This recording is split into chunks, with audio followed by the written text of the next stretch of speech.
Coming up next, it's live from my office. Hi, this is Steve Cochran for David Hochberg, the title sponsor of Live from My Office and Team Hochberg. Right now, interest rates have come down a bit, but they're still high. Having said that, life happens. People are still going to need to buy homes. And when you buy homes, you're going to need a mortgage. And when you need a mortgage, who would you turn to? There's a million options and a ton of advertising and promotion. That advertising and promotion sometimes is less than honest. You know what you'll never get from Hochberg? Less than honest.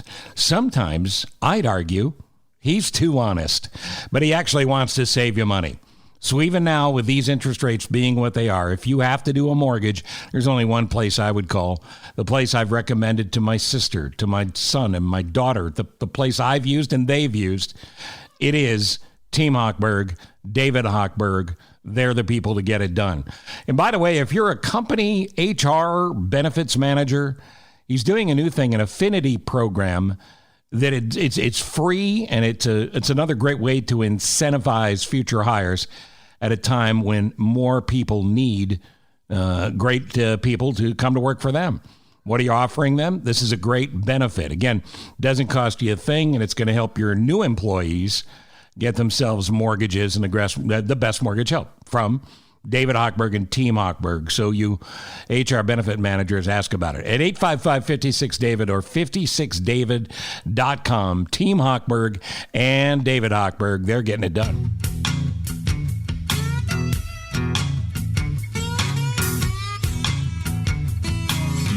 This is Live from My Office, as always, sponsored by David Hochberg and Team Hochberg at 855-56-DAVID or 56david.com. I got a letter a while ago, an email, if you will, but this read more like a letter from an old friend, Margaret Osborn. Here's the read. It says, I have an issue with Medicaid estate recovery. Medicaid's estate recovery is a federal law started in 1993 and in many cases forces people into poverty when their family members die. Estate recovery is the best kept secret most people have never heard of, much less know anything about. It's imperative that others learn about this program, and your show and your podcast is a great platform to inform and educate others. I've been working on this issue to try and help myself along with many others who simply may not know what to do. I've talked with people in Congress. There is a bill currently being sponsored, but that bill needs a co-sponsor to move forward, and things are far from settled. Margaret lost her mother, her beloved mother, her best friend, as you'll hear her say, and now is in the danger of losing her house because of this estate recovery program. There's also a version related to Medicare as well. The scary words are probate and estate recovery, and you need a plan. You need a plan of action. You need to be able to have your ducks in a row because the government wants to take your ducks, and you want to keep your ducks. I'm not making light of it. It's a big damn deal. And Margaret is in the fight of her life while she grieves the loss of her mother to keep the house her mother wanted her to keep, the house that her mom and she lived in her mom's final days. And I could be wrong about this. I think it might even be the house she grew up in. So it's a tough story, but Margaret will tell you more about it as we move on here with this episode of Live from My Office. And an interview we actually did on the radio. We recorded it after the show one morning just a few days ago. Andrea Darlis was sitting in with me. And I think there's some education there, or maybe some fright to scare you and me and the rest of us for getting our act together. Now, before we get to some of the nitty-gritty here, let me just take care of some housekeeping. The WLS Morning Show, the Steve Cochran Show on the Big 890 WLS, is where we do important stories like this. Every show, we'll do something from the right, we'll do something from the left, and we'll try to encourage everybody to get with me to the middle. But it's not just politics. We talk about sports. We talk about stuff that's funny, because every show is funny, because that's where I come from. I come from the funny. And in addition to that, we keep it local for the people in Chicago, but worldwide enough for all of you listening literally around the globe, where if you listen on the app or any app you choose, you'll be able to hear a very entertaining radio show. It's Chicago time, 5:30 to 9 Chicago time, Monday through Friday, and I hope you'll give it a listen. All right, now, in regards to this estate recovery awful story, there are some things you can do. You need an estate recovery plan of action long before you need the plan. You got to do a will. You know, your last will and possibly trust is just crucially important. That's why you need to make an estate plan. And there are some great people out there that are able to help you with being able to age in place. Now, you've heard shelter in place. Aging in place is a new term, but it applies to people now and maybe the rest of us down the road. In some cases, not too far down the road, where you would like to be able in your final days to be at home. There's a website I'm going to encourage you to check out. It's aginginplace.org. There's tons of resources there. But you're going to need an elder care attorney, an elder law attorney, someone versed in it. How do you find a great one? You can contact the Alzheimer's Association. You can contact AARP if you're a member. You could even do the search yourself by way of Google and get yourself some great ideas. By the way, when it comes to attorneys, your local bar association in Illinois, it's the Illinois State Bar Association at isba.org. But your bar association in any state in the country, wherever you are, can help you with this as well. And while this is particularly an American thing, if you're listening around the world, check out whatever your local laws are. Because in all likelihood, you're far from having this apply to you specifically. But for your mom, your dad, your grandparents, you want to make sure they know what's going on and they are able to protect their assets legally from probate and something called clawback, where the government claws back any funds they have loaned you. That's the key. They see this as a loan. You see this as in-home care for your dying mom or dad in so many cases. So while you're in the middle of grieving, you have to figure out a government program and all the legalese in it. That's why you need an elder law attorney. In addition to that, your estate plan, as I said, is crucial.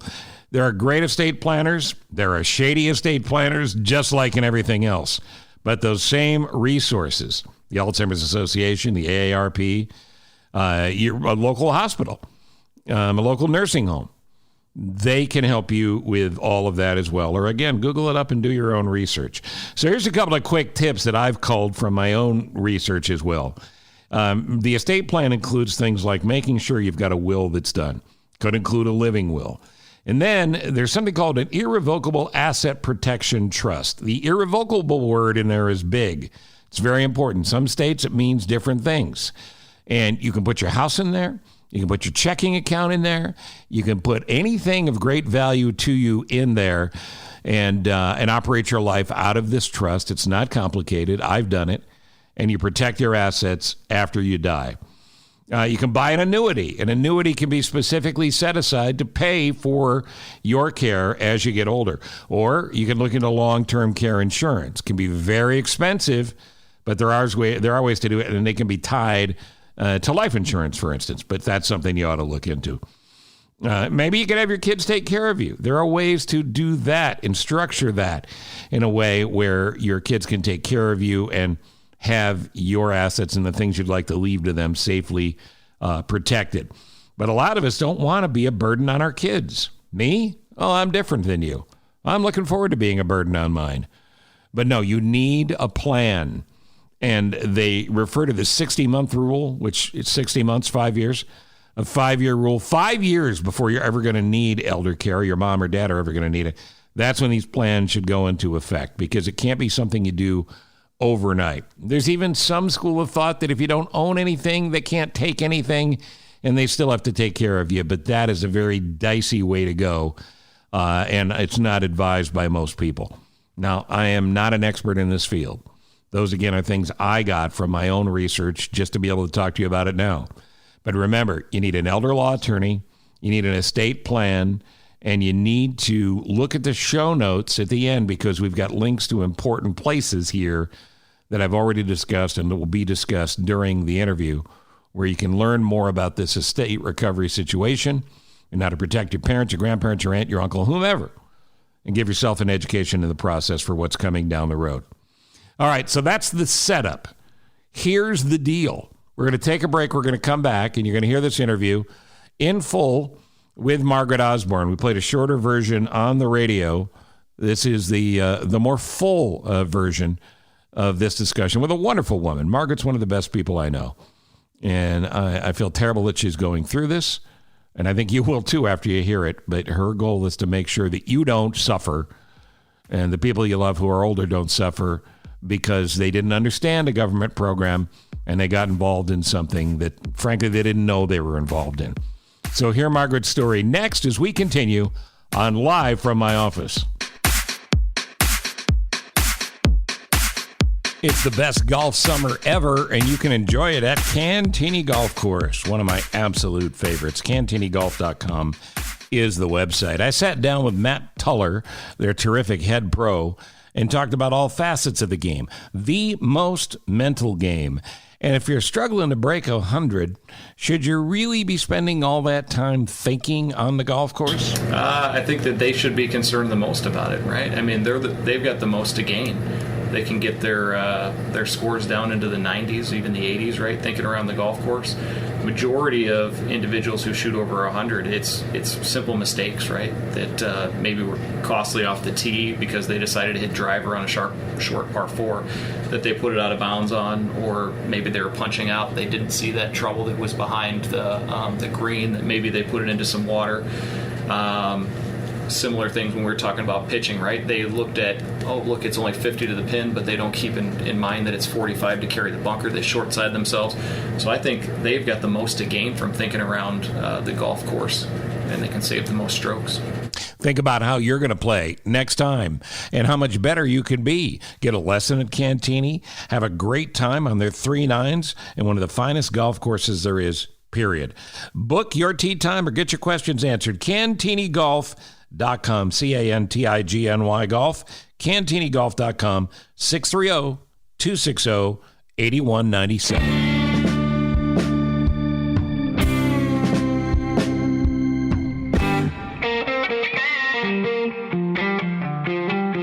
One of our visiting nurses recommended I become a CDAC provider to supplement our income. And that it stands for Consumer Directed Tenant Care. I didn't want to do it for several years, and then I realized that was what we needed to do after looking into other avenues of financially trying to supplement income. So I consulted with a legal aid attorney over the phone. I asked him point blank if I signed up to be a CDAC provider, if we signed up for these programs essentially, and something happened to my mother, would we have to pay it back? He told me, quote unquote, no, I do not think so. My mother needed no health care coverage whatsoever. She had Medicare. She had Blue Cross. When my dad passed away in 99, she took out a long-term care policy. We never intended to use Medicaid for any kind of health expenses at all, and we did not. And she was in the hospital every month in 2021 from February till May. So what we utilized it for was to supplement our income, as I mentioned, and we would get a certain amount of money each month for me to care for her. And it's important for people to understand the reason you're doing that is not just because you're a loving daughter, well, because you were able to provide her with the care she needed at that point, right, and didn't have to bring a stranger into the house. But in doing that, it's a full-time job, and you couldn't work outside. That's correct. I had worked outside. 2016, I needed to help her. I didn't need to help her. To be honest with you, she was my mom and best friend. She helped me all my life, and now it was my turn to help her. Sure. I would never change that. We that's what we did. We helped each other. We loved each other very much. We had good times. We weren't sitting around the house taking our blood pressure all day, but it became a necessary entity for us to supplement our income. It's a layered story and it's involved, but what we want to get out of this is people to understand it's not as simple as here's the program, there's no risk involved. Mm-hmm. We want people to understand what they're getting into. So my mother passed away in spring of 2021. 2 months later, I get a letter from the State Recovery Department indicating that there was a large sum of money owed against her estate. $53,000 more than what we received for me to be a CDEC provider. It then became, since last August of 2021, I've been researching this, calling, writing letters, emails to all the directors in DHS, Medicaid, legal aid, state recovery, and then it was introduced to me, you should reach out to your state ombudsman. And I did, and we've talked every week, 2 to 3 times a week, 2 to 3 hours a day, and I could, I could be her apprentice. Everything I've learned from her, she's a fact finder. That's what they do. So all of my information is very factual from her. I then find out this is a federal law, which was started in 1993. It's called the Omnibus Budget Reconciliation Act of 1993. And what it means is this money that's paid out to you, they can claw back that money against the estate. And in the case, depending on what your estate is, but in this case, you could lose your house, right? Absolutely. Yes, the house would have to be sold to pay this off, as well as any assets. Primarily, my mother, it was her home and her contents of her home. And she wanted you to have it. She wanted you to be able to stay there. Well, yeah. I mean, yes. And the fact she had a long-term care policy that should have avoided any of this. As far as the articles I've read with Medicaid and state recovery, one way to avoid that is to have a long-term care policy. She did everything she could to protect herself financially. And for the privilege of us being in this program for 21 months, and don't get me wrong, we were very grateful to have that income. The state would require me to sell the house to pay a debt. Again, I can't stress enough, which is so beyond, it's capitation fees. I almost think of this as like a home equity loan. Mm-hmm. Like the home equity loan, the money's there if you need it. But by the time your mom passed, you didn't need it, you didn't tap into it.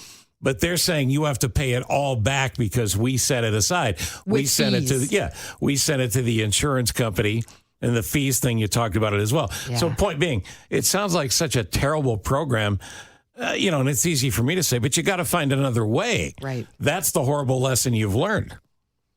Absolutely. It's a tragedy in the making after the fact. And the fact of the matter is, as I said, my mother did everything she could financially to protect herself. However, we didn't do anything about putting money in a trust. That is one way to avoid this. You can put money in a trust. I would suggest, if we were talking to people on how to protect themselves, is you contact an attorney prior to signing up to anything. And you talk about putting assets in a trust, essentially legally hiding your money so Medicaid does not come back after the fact and say, by the way, your loved one owes us this. Because for the money spent out in our situation, it's just not, it's morally, ethically wrong if you want to talk about it at that level. But way beyond that, because they're a business, I hate to say it, but insurance companies, we all know we're businesses. And yet we didn't use any of the money for any hospitalizations, any physical therapy, any medical supplies, anything. That's the thing that's so bizarre. Yeah. Mm-hmm. So bizarre. You have to pay back the money you didn't use. Yeah. And got no benefit from. And there are fees tacked onto that, too, it sounds like. I mean, I was by choice, as you know, my mother's primary help. However, we hired independent people through that my mom either paid out of her pocket or on her long-term care policy to back me up. And none of that we ever utilized or put towards Medicaid at all. I mean, it's just the whole program needs to be revamped. And my ombudsman is trying desperately to do that based on what I've told her, and she knows I'm going through it. And she's made some, in fact, in February of this year, they just corrected their Medicaid application for elderly waiver that indicates the following things, which talks about capitation fees, which talks about estate recovery. It's like it should be on every page of the application. Exactly. And there should be a big red box that says warning, warning, warning. But the trust piece of this is really important. Yeah, because absolutely. if it takes $1,000 or $2,000, whatever the number is, to put your house in a trust prior to the person passing, that's a big deal. If Yes. the trust protects the house. All of those things are things you can't go backwards and do, but your fight that you continue on this does help other people and will continue to help other people. So we need to... My point to talk publicly, which it was recommended to me back in the fall, and I'm a very private person, so I haven't been wanting to do it. I reached out to you because you're a friend. I trust you. You're a great broadcaster. I was hoping other people would hear this story and might be able to contact me so we could talk about this. If they have the same situation as I do, where they didn't get paperwork, that's my biggest problem with this. We did not get any paperwork talking about estate recovery. Wow. And if we would have, I would have immediately gotten us out of the program. Right, because you would have known what a landmine you were dealing with. By the way, for people that want to Google this up and reference it, what is the law or the act called? It is called the Omnibus, O-M as in Mary, N as in Nancy, I, B as in boy, U, S as in Sam, Budget Reconciliation Act. Yep, here it is. Of 1993. It started in the Clinton administration is when it started. And so the first thing I did when I got the letter was call the department that sent me the letter, and I said, what is this pertaining to? And I talked to the person who wrote the letter. She directed me to the insurance company. And we kept going back and forth, back and forth, back and forth. And if you both know me well, and you know I never give up. And so literally I researched this for 9 months, from August of last summer through May of this year. And it's become like a full-time job. It's my present. It's my future. I have no choice. I've got to do this. I've got to see it through. However, the fuel in my fire is to help myself with help from others, as well as help others in the public. Because as you saw, Steve, from the links I sent you and when I sent Tom, it's a federal issue. And Congress can only change this law, and they only get back. It's less than 1% that Medicaid is obtaining back through trying to recoup the money spent out. Well, that's the amazing thing, too. It's not like it's a windfall for the government. No. It's such a poorly conceptualized, poorly managed program that the government's not making money, making the money back. And in the meantime, they're putting good, hardworking Americans through hell by having this poorly managed, poorly executed program. It just is a lose-lose. But I guess, and publicly, I would also, I know this is going to be hard for you to edit, and I'll redo it with you if you need me to, but I would say we need your voice. I need your voice to talk. So I sent out randomly to 9 senators 2 weeks ago emails to either their health advisors or legislature's directors. Now, that is not going to help my situation. That I'm trying to do to help other people. They're not going to be able to help me with this law change because I'm in it now. But others will be benefited by this if we can get rid of this federal law. So I asked Schakowsky's advisor, am I wasting my time sending these letters to the senators? She said, no, I don't think so. She, the health advisor, is actively trying to find any kind of medical health care bill where they can attach this piece to that and bypass the channels it takes to go from the House to the Senate to pass this bill, which is what they're actively doing. They're also actively trying to get the word out to all of members of Congress. And as you know, and you said, this is nowhere near anywhere at the top of their list. I get that. But it doesn't mean we give up. And so I like Senator Durbin, for example. I'm sure he has many people he knows in the House he could reach out to. He knows Schakowsky well, and that's what we need. We need these senators. Well, that's the thing. You need to get to the point where we got a midterm election coming up, and this is part of the research you do, and it doesn't take long. You take the name of the bill and you drop an email to your elected reps, and you say, if you want my support, if you want my vote, Right. I want you to help strike down this law. And Congresswoman Schakowsky is already making the effort, and her office is just down the hall from yours. And put that in an email and send it to the office. That'll get read, and that'll go and stir some folks up. And it might feel like a shot in the dark and, a Hail Mary. But as Margaret said, you got to keep working at it. And she's working now for the rest of you. All right, we're going to run out of time here. But we thank you for the work you're doing already. And I want people to get a hold of you. So how about, Tom, if anybody's interested, that they send me an email that they want us to forward to Margaret, and we could do it that way. Does that work? Makes sense, right? Yeah. So, Tom, what's our email, our show email that we just set up? Our show email is cochranshow@WLSAM.com. cochranshow@WLSAM.com. Just say, I'd like to, ask Margaret this, or I'd like help with that, or I have a question about this. And, Margaret, I know you'll get back to those folks once we forward them to you. Absolutely. Hang in there, Margaret. Thank you for the help. Always good to talk to you, even though under these sad circumstances. Hey, happy belated birthday. Thank you, Margaret. Same to you. We're birthday buddies, by the way. There you go. There's Happy a positive birthday. in all this. Yeah, and don't hang in there, Margaret. I respect the effort. Don't give up the fight. Well, thank you so much.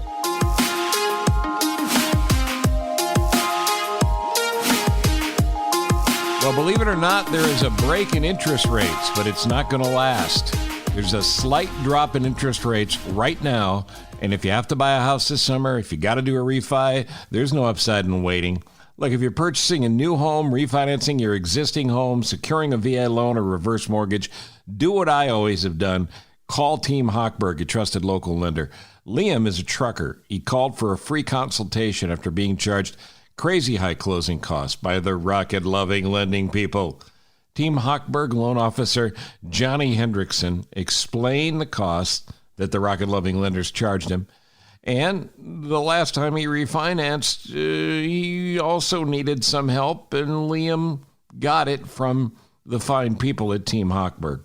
The point to all of this is, look, you got to pay off debt, secure a full closing cost credit, can lower your payments, but you can only do it when you're doing it with the right people, and that's not the rocket-loving lenders. No, it's Team Hochberg. Liam got a great ride, not the rocket ride that took him nowhere with the ridiculously high closing costs. He got the Team Hochberg ride, and it saved him a bunch of money, over $3,500 a year. Listen, for you that listen to this podcast or listen to me on the radio on WLS, you probably already know how much Team Hochberg can help, but know that it's worked for my family, and I recommend it to yours. You at least ought to check it out. Team Hochberg can help you avoid getting violated by lenders charging ridiculously high closing costs, but they can't help if you don't call. 855-56-DAVID or 56david.com, 855-563-2843, or visit 56david.com. It's lower.com, an equal housing lender, NMLS number 1124061. All right, I don't have a specific charity to pitch to you here. We do free charity plugs with every episode of Live from My Office. Like AARP, the Alzheimer's Association, I mentioned those as resources. Obviously, those are great charitable organizations, and if you can, I hope you'll help them. But I'm going to mention the other place that I talked about at the top of the show, aginginplace.org. Lots of resources there, aginginplace.org. Resources there to get you up to speed and educate you on some of the stuff you heard so far in this episode and the stuff we're talking about. Subscribe, rate, and review to Live from My Office. Next time we get together, highlights from the WLS radio show that you may not have heard, and later in the week, a brand new episode of The Deep Six with Patty Steele from WCBS in New York joining me, and we have a lot of laughs and a good time and educate you. We don't really educate you. We just have a lot of laughs. But there's good stuff there, too. So for all of you podcast fans, I hope you'll try out the radio show. But in the meantime, wherever you are, here, there, anywhere on the planet that you're listening, thank you for listening to this. And thank you, Ross Cochran, for putting it together as always. I'm Steve Cochran, and this is Live from My Office. Thank you for listening to Live from My Office, a service of Monkey Run Productions. All rights reserved. The podcast is hosted by Steve Cochran, and it's mixed, edited, and produced by me, Ross Cochran. Support the show by subscribing wherever you're listening and by telling your friends about it. Follow Steve on all social media channels, including Facebook, Instagram, Twitter, and LinkedIn. And make sure you check out this episode's show notes for relevant information discussed during the conversations. You can also email the show directly at thecochranshow@gmail.com with any questions or comments. And that's the best place to tell us about your favorite nonprofit so we can make sure we mention them on the next episode. Steve is available for corporate speaking gigs. He would love to MC your event. And occasionally, he's funny. Thank you for listening. Head to cochranshow.com for more.